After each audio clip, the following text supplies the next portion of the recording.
now for ArcWelder. I've started out with the settings. I'm not going to go through all these, but just letting you know that none of these are locked in stone. But what I'm trying to achieve is some overlap, some interesting geometry over here. If I go ahead and notice how that last one was small, this one's large, and they vary in size. And now that's because of how I've set up these settings and the lerp. Think of that as a variable. How much variation do you want? Do you want almost none? Do you want a lot? You go ahead and set that up. You think about these things. And I want most of these to go most of the way around. I don't like the little quarter circles. And if I generate another one, so that's pretty cool. So, and you can hit the space bar to try to figure out where you want to save this. Let it rotate around again. Find some place that looks interesting to you. Then save out the image. And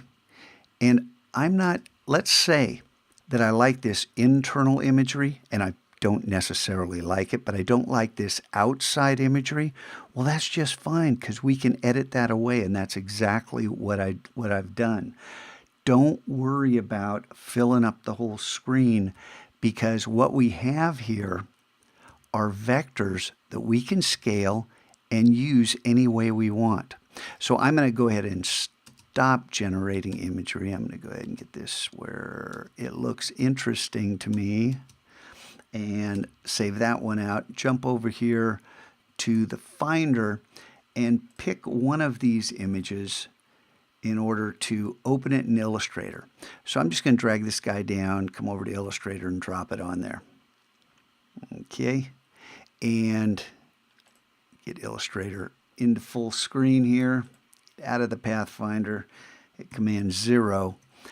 And then now in Illustrator, first thing is we have a clipping mask here. I'm going to release that clipping mask and then click on it and delete it. Now I can select individual paths.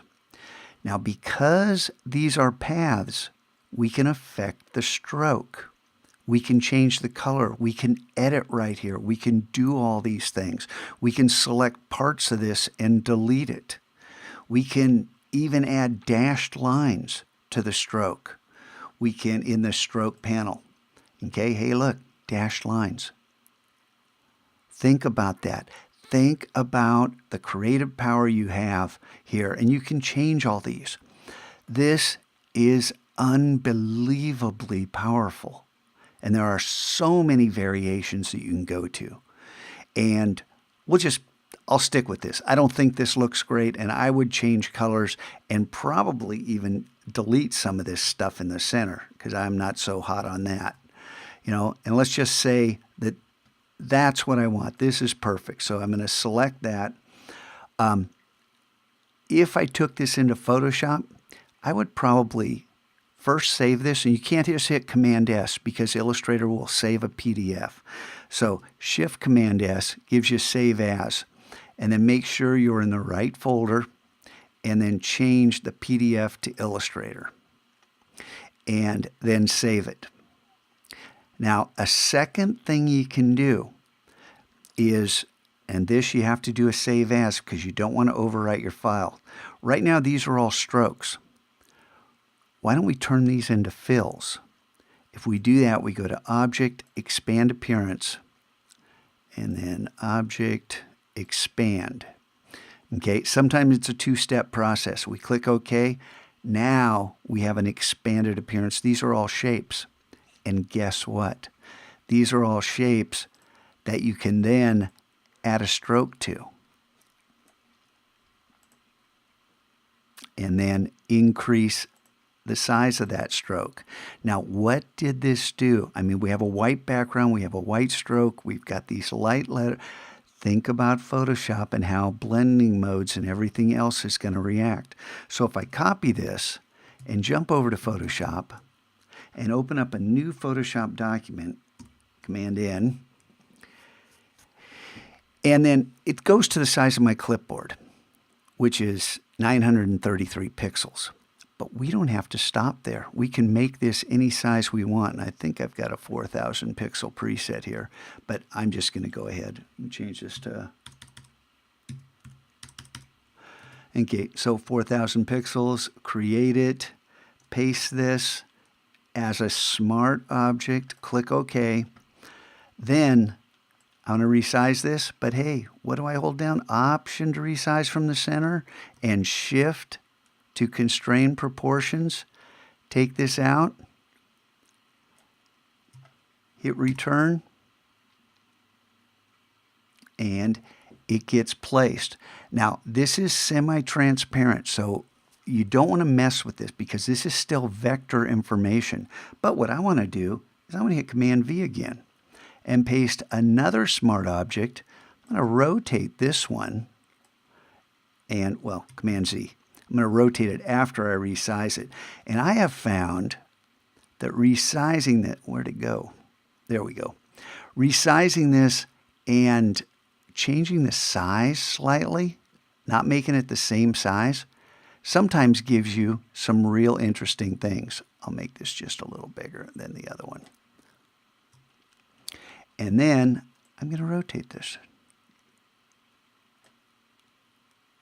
And wait for it, maybe a little bit more.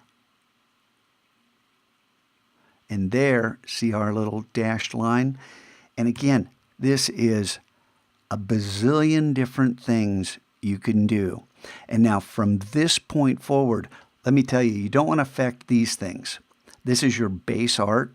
What you want to do is go ahead and make that new layer, combine everything, turn it into a smart object, and then refer to those videos that I made for Shapescape for all kinds of different strategies that you can use.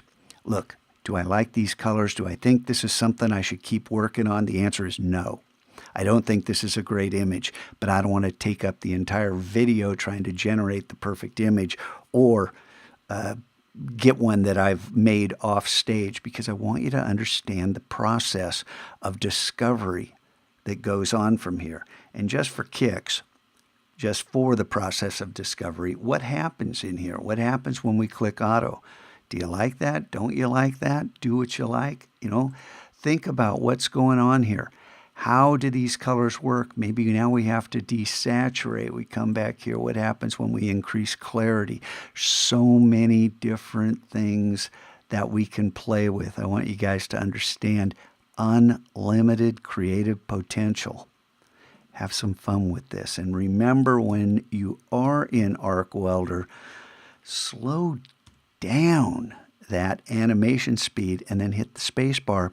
And when you look to see what's a keeper, realize you can edit everything. Color, thickness, you can change the stroke width. It's amazingly flexible in how you can modify and select which parts you want to use. Have fun with ArcWelder.